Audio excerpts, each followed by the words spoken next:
Welcome to our third video on Kenneth Gentry and Jerry Johnson's 95 Theses against Dispensationalism. We'll start at point 3 today, which states that contrary to the dispensationalist attempt to link its history to that of early premillennial church fathers, those ancient premillennialists held positions that are fundamentally out of accord with the very foundational principles of dispensationalism, foundations which Ryrie calls the linchpin of dispensationalism, such as a distinction between the church and Israel, and Judaism has now come to an end. So Justin Martyr would say that the church and Israel, that the church is the true Israel, the true Israelitic race, and that Judaism has now come to an end, according to Justin Martyr. And as we mentioned in our last video, he was a very early on premillennial teacher within the Church of Christ.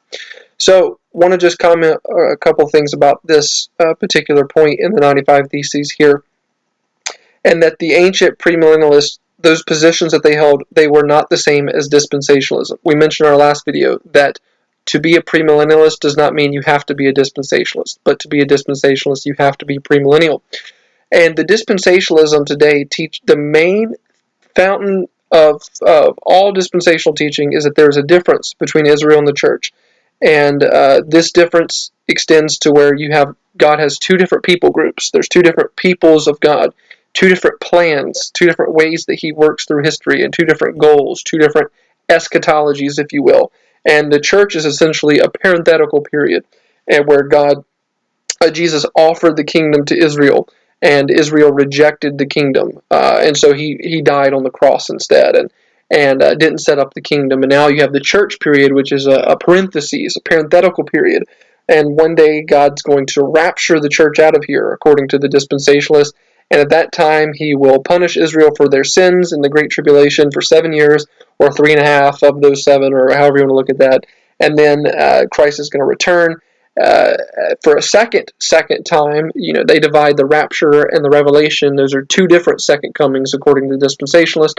And then at that revelation, Jesus returns with his saints. There's war, and you go into the War of Armageddon, and then you have the millennium, which will finally end with another war where Satan is loosed for a little season, etc. So that's the standard dispensational scheme, and no one taught that prior to 1830. The ancient premillennialists taught that the church was the fulfillment of the Old Testament prophecies about the future of the nation of Israel.